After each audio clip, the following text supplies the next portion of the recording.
Come, come, whoever you are. Do you hear that voice calling you, calling us? That voice which calls us together here today in this room, made holy by our presence and by the sacred breath we share in our singing and our speaking and our silence. That voice which calls us to remember that we are not alone and that we are inextricably linked to all other life, woven into a vast tapestry of existence of which we are all powerful, integral, and holy part. And just as we have been called together here today, we act as the voice, the heart, the hands of another call, the call to walk with the wanderers, sing and dance with the worshipers, proclaim the memory of those who have taken their leave, wrap the despairing and the broken in arms of love and community, and hold the hands of all of us who have broken our vows and call us back again and again to the covenant and work of justice, humility, and steadfast faithfulness. For this we are here together today. So, my friends, yet again, come, let us worship together. We will begin with hymn number 127, Can I See Another's Woe? And it is in your gray hymnal.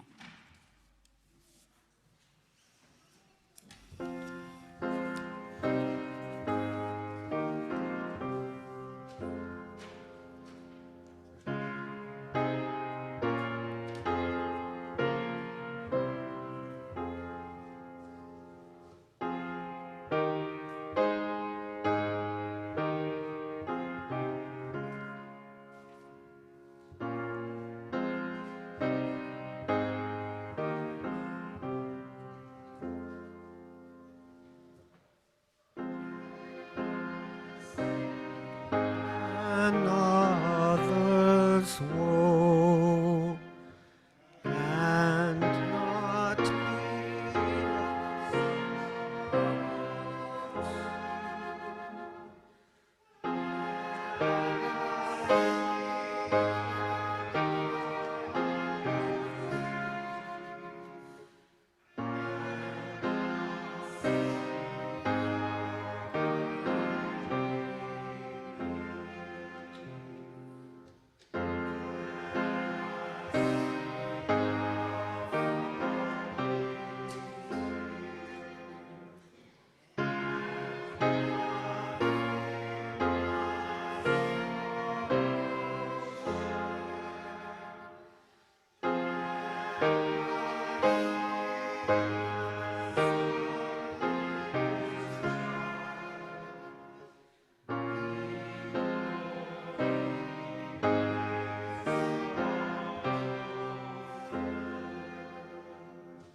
Good morning. My name is Kathleen Hogue, and I am the Director of Religious Exploration here at UUYO. We are so happy you can be with us today, whether it is on Facebook, Zoom, later on YouTube, or right here in person. What a joy it is to be together. Our wonderful minister, Reverend Joseph Boyd, is away on sabbatical, so I get to share the pulpit this morning. Reverend Joseph is our called minister at UUYO. As minister, he has built on our church's legacy of community engagement and social justice in Youngstown, Ohio, through services as chaplain for the Youngstown Police Department and clergy caucus chair for Action, a grassroots community organization collective that demands social justice for residents of the inner city. Reverend Joseph has a Master's of Divinity from Union Theological Seminary in New York, where he served as a chaplain at Rikers Island Jail and held a prestigious preaching fellowship at the First Unitarian Church of Cleveland in Shaker Heights. I tell you all of this so that you will come back. There will be more to come. Children will be remaining with us today during the service. Kids, please help yourselves to all the activities over in the corner, the toys and books and activity packs. Just remember to return them when our service is over. And don't worry, younglings and Padawans, we will be back to training next week.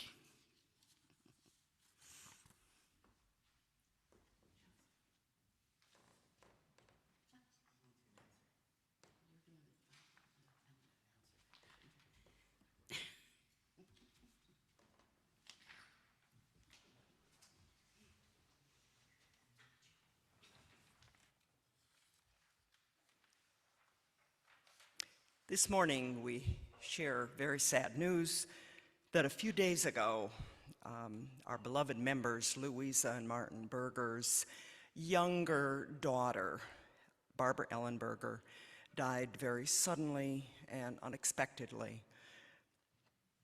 Barb was 46 years old. She lived in Columbus with her husband, Brian, and 3 beloved cats. In her growing up years, Barb was very active in this church, which happened to have a very large youth group at that time.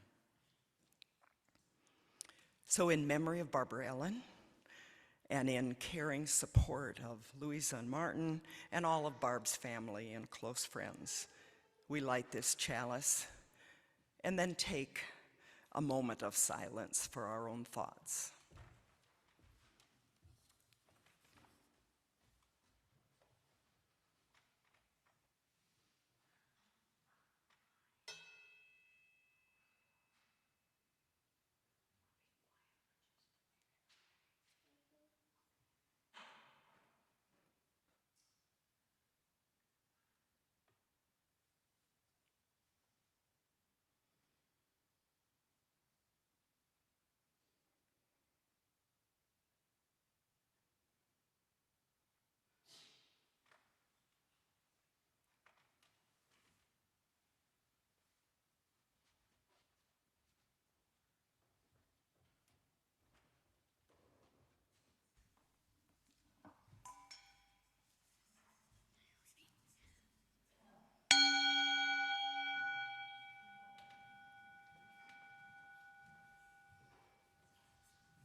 Now I'd like to invite you all to turn and greet your neighbor.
So our time for all ages today, as you can see, involves our Wonder Box, and we're not going to pick it up or shake it or anything like that because we don't want to mess up what's in it.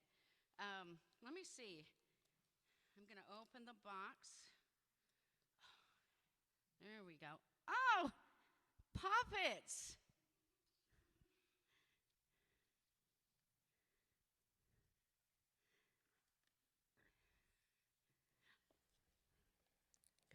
Hello, lion. Hello. Hello, bird. Hello. Oh, wait, look, there's something else in here. Oh, but it's broken. No, it's not broken. It's a puzzle. You're supposed to put it together. Oh. I like puzzles with lots of pieces. I don't know about puzzles. I hope there aren't very many pieces. I think there's about 4 or 5 of them. Should be all right. So, it says begin. Tell a story of a mistake you made or an argument. Lion, remember when I asked if you wanted to play with me and you said no? Has anyone ever said no when you asked them if they wanted to play?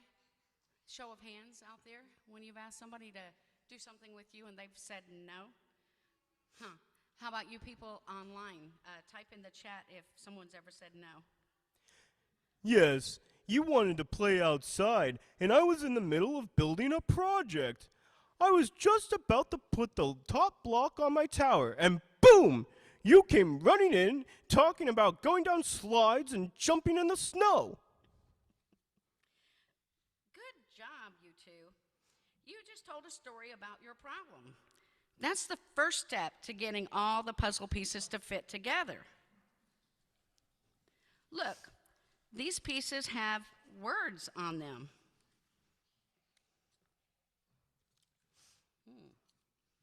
Let's see, there they all are.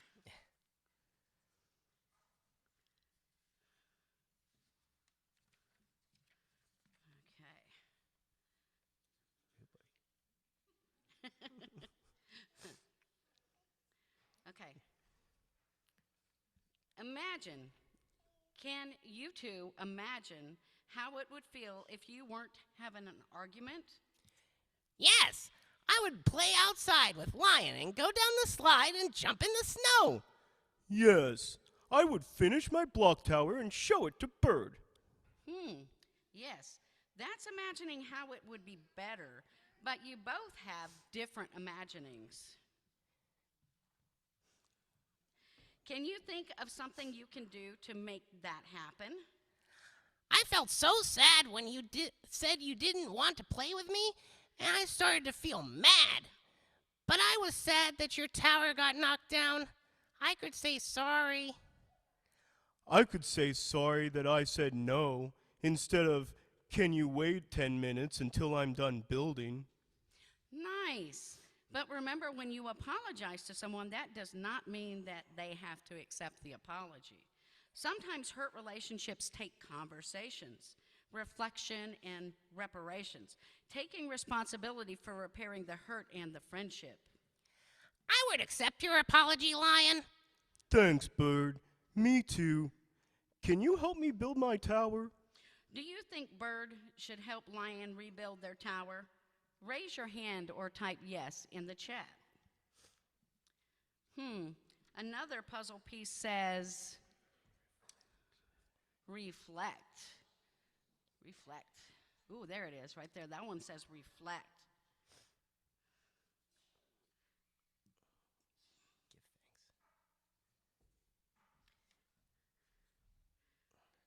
So that means to give thanks and gratitude for what you do have.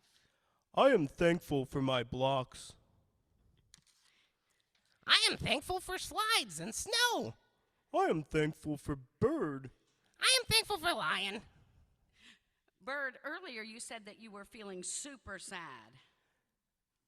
Yeah, and I was feeling sad too that Bird and I weren't playing together. Earlier you said you were so sad that you felt angry. Here's a picture of sad and angry at the same time. These feelings happen between friends sometimes. The next puzzle piece says, forgive. Can you each forgive yourselves?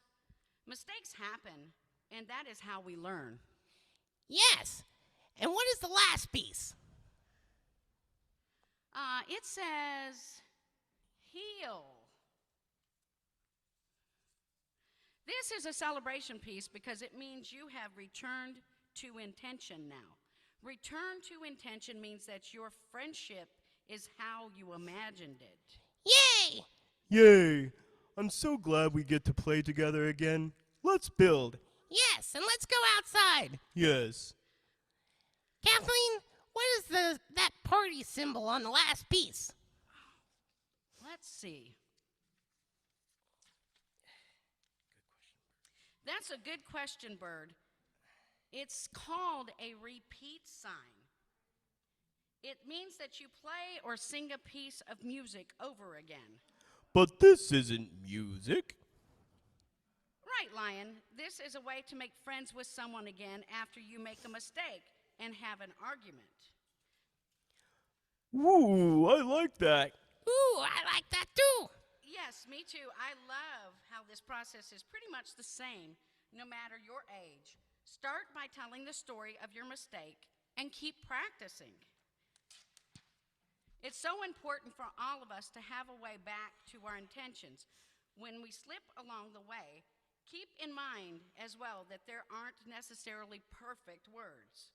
This is a tool you can use in many different situations and over again. So thanks for helping me today, Bird and Lion. Goodbye. Goodbye. Goodbye.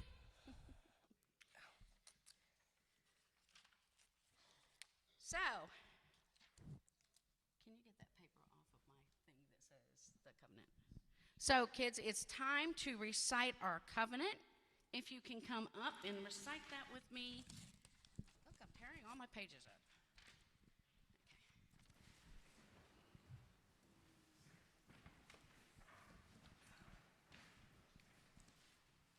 Ready? Somebody hold the microphone. Talk into it. Okay. Here we go. You hold it. Love is the spirit of this church, and service its law. This is our great covenant, to dwell together in peace, to seek the truth in love, and to help one another. Thank you. And there is a treat for you right over here at the pulpit if you just kind of reach around it there. There. You're getting warmer. Yep. There you go. Look down. Look down. There you go. Everybody can have one.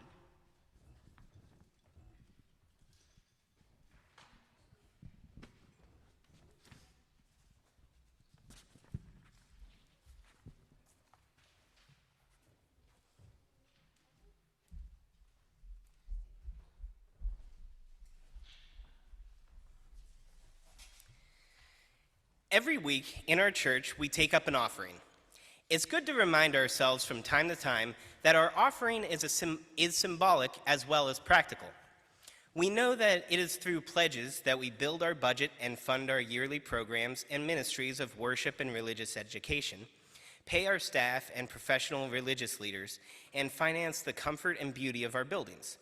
And we know that we could easily submit those pledge checks to the church at any convenient time. But we pass the plate during the worship service to make a community expression of thanks for the blessing of abundance, to visibly bring in the harvest at this most cherished hour of our week. Our offering says that the act of giving is as essential to our spiritual well-being as anything else we do here on Sunday mornings.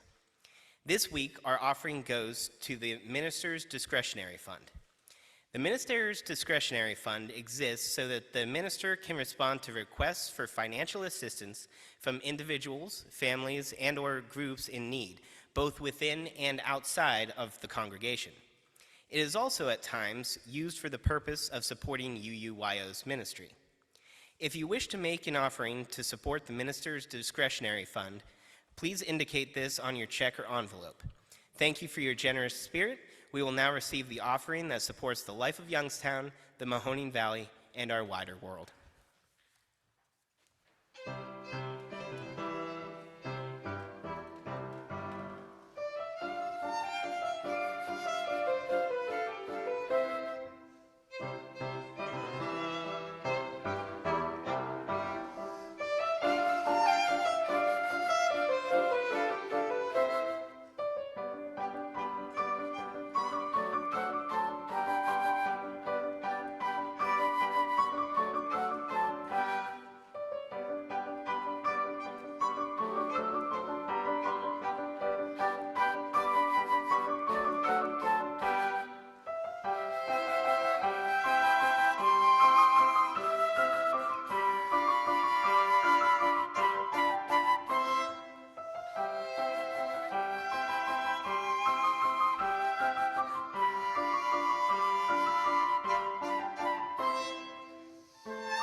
For our meditation today, I would just like to take another moment of silence and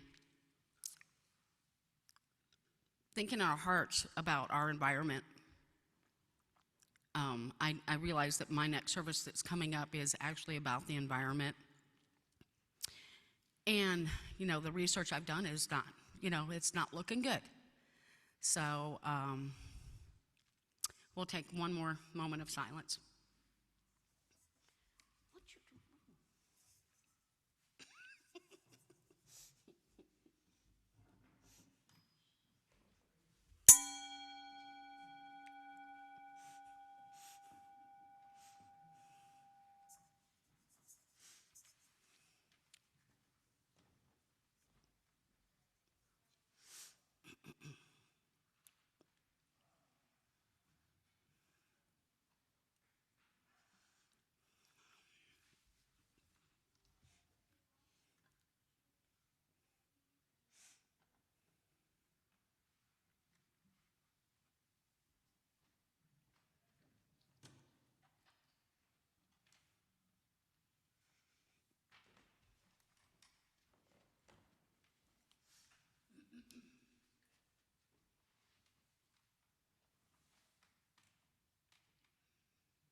Our reading this morning is Approaching Conflict Like a Poem by Tania Marquez.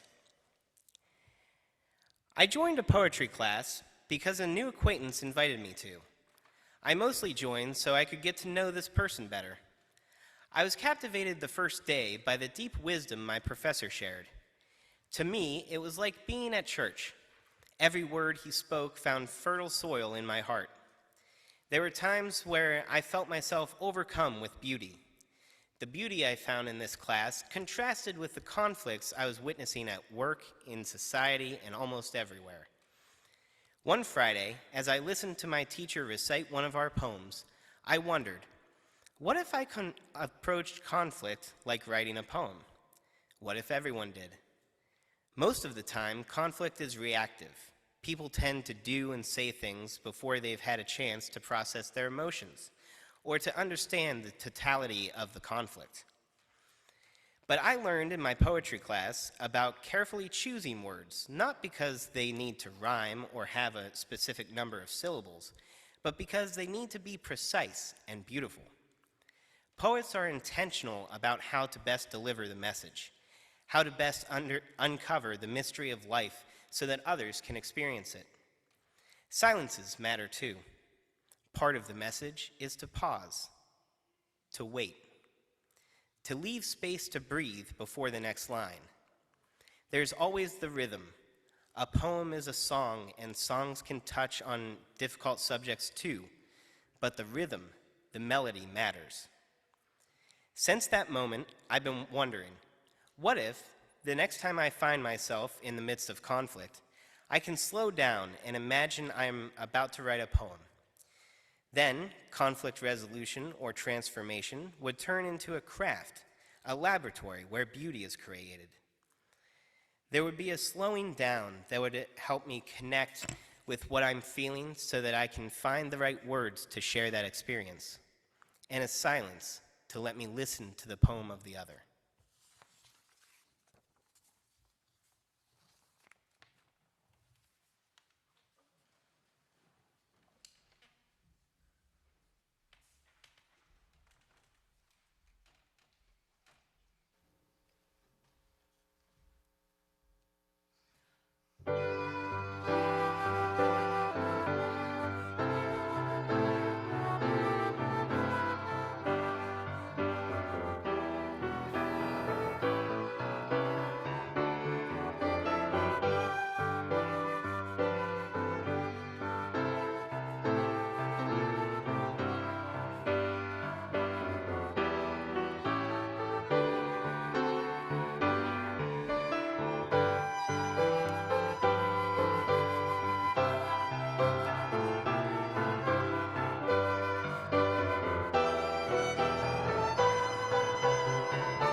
It's complicated.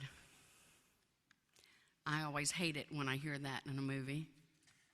It seems like an excuse for not living up to a commitment, an excuse for breaking up, kind of a catch-all when someone does not want to deal with something. But I do get it, and I get it because I'm about to use it myself. Life is complicated. And the most complicated thing about life, relationships. And the thing that makes relationships complicated is communication. Last month, I spoke about the importance of addressing any conflict, even though it would be much easier and less complicated to just avoid the issue. Author and therapist Shannon Alder describes the anatomy of conflict. If there is no communication, then there is no respect. If there is no respect, then there is no caring. If there is no caring, then there is no understanding. If there's no understanding, then there is no compassion. And if there's no compassion, then there is no empathy. If there is no empathy, then there is no forgiveness. If there is no forgiveness, then there is no kindness. If there is no kindness, then there is no honesty. If there's no honesty, then there is no love. If there is no love, then God does not reside there. If God does not reside there, then there is no peace. If there is no peace, then there is no happiness. If there is no happiness, then there is conflict because there is no communication. I've been through this vicious cycle more than a couple of times in my life with people that I love dearly and would give my life for. I've struggled with, should I say something? Should I not? How much should I say? What if they do not agree? What if I say it wrong? How can we have respect, understanding, empathy, and kindness, a relationship, if we cannot be who we truly are? And I've thought that is impossible with some people. You know, those complicated people. And then I came across this. It's a true story of two men, one a black musician and the other the KKK Grand Wizard. Daryl Davis was once an aspiring and successful musician. He had played with Chuck Berry, B.B. King, Jerry Lee Lewis, and Muddy Waters. However, his true claim to fame, the legacy he has forged, came in a very different way. He went out of his way to befriend KKK Grand Wizard Roger Kelly. He spent years building trust between them and laying the foundation of what became a friendship. They broke bread at each other's tables. They welcomed each other into their homes. Davis even went as far as attending Klan rallies as a guest of Kelly. Most importantly, Davis cultivated an atmosphere of listening. He didn't hate Kelly because Kelly hated him. Say that again. He did not hate Kelly because Kelly hated him. Instead, he listened to Roger Kelly, Sure. and eventually Kelly started listening to him. Want some drink your milk? This led to the two realizing they had far more in common than not. In the end, Kelly denounced his ties to the KKK. So much so, he handed his hood and robe to Daryl Davis. In total, Davis has seen over 200 Klan members walk away from the KKK and hand over their robes and hoods to Daryl. Daryl Davis is a world changer, replacing hate with love, because love conquers hate every time. So here is where I am trying to change. In the past year, I have lost one of the complicated people in my life, but not before we had the chance to really have some of the difficult conversations. This was my stepfather. He and my mother married when I was about 20. He disliked me back then because, in his opinion, I was too religious. But since I became a UU, he disliked me in his opinion because I was not religious enough. Now, truly, it had to do with more than that. It was complicated.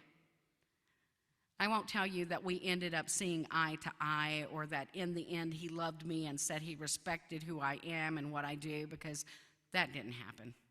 And I won't tell you that after he passed, I had some profound understanding of him. But I can say that in the last 4 months or so of his life, as I took care of him and my mother, that I listened and I breathed. I counted to 10 many, many times, and I took quite a few walks.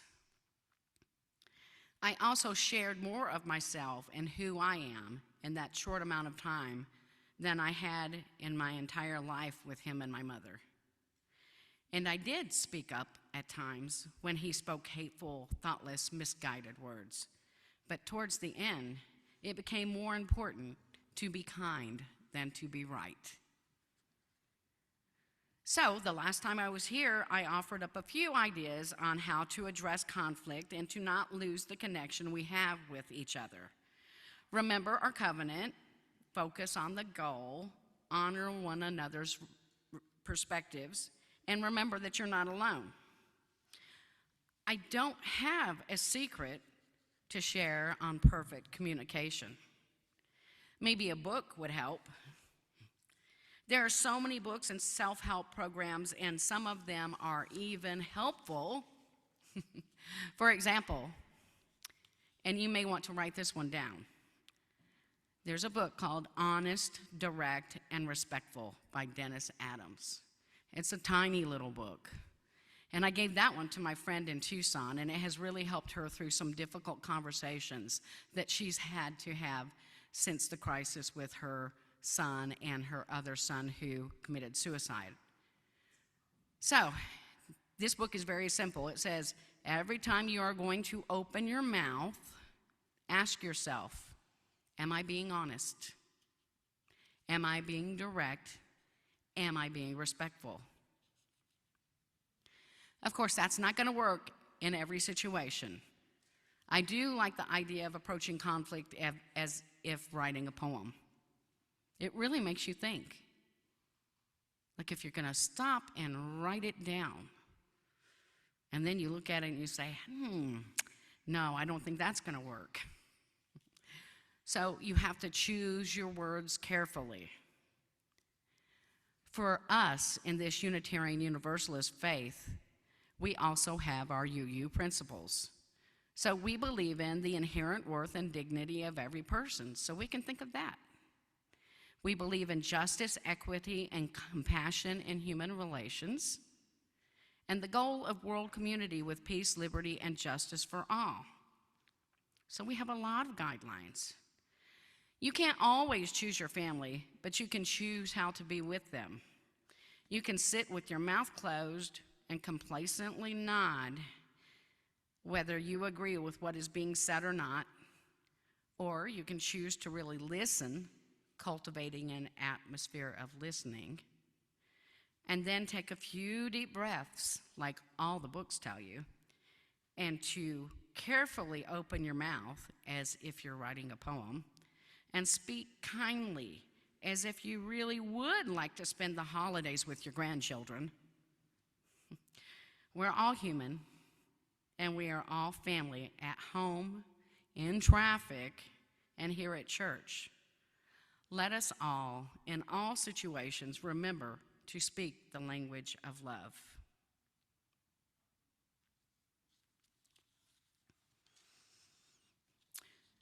We pause in the stillness to rest for a moment, to quiet ourselves so that we can feel what stirs within us. Each breath draws us closer to the pulse of life, and with each exhalation, we make room for something new. May we find in this gathering the comfort of those who care. May we encounter patience along our growing edges and compassion in our most tender spots. Here, may we find the inspiration and the encouragement we need to face our challenges and to nurture ourselves.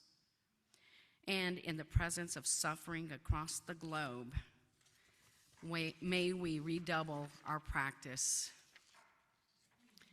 and practice kindness where we are, with the hope that the light of our actions travels like the light of faraway stars.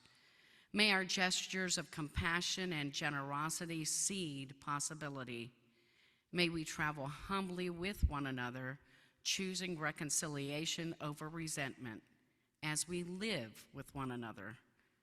When life presses in and shifts us off balance, when pain assails us, when frustration mounts, may the rhythm of our breath steady us and bring us back to a place of gratitude. Our next hymn is number 168, One More Step. It is in the gray hymnal. Please rise as you are willing and able.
In the name of all that is holy, may the connections between us inspire and sustain us. May the flame of life within and amongst us be a sacred reminder that we are all called to serve, to grow, and to love as we continue this journey of transformation. And as always, remember this one truth: you are never alone in the human condition. There is a love that cares for all.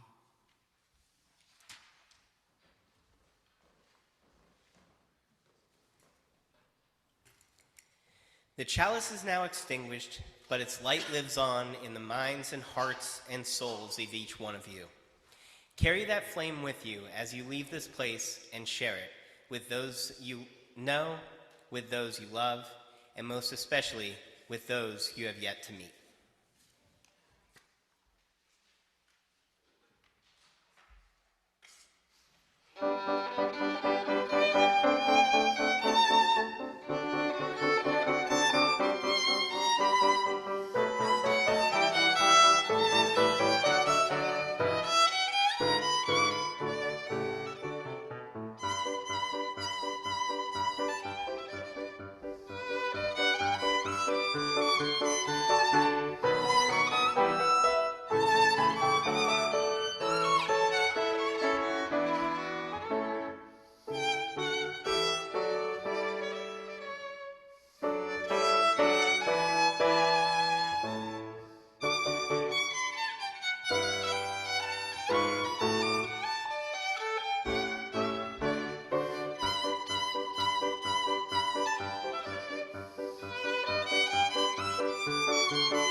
Thank you.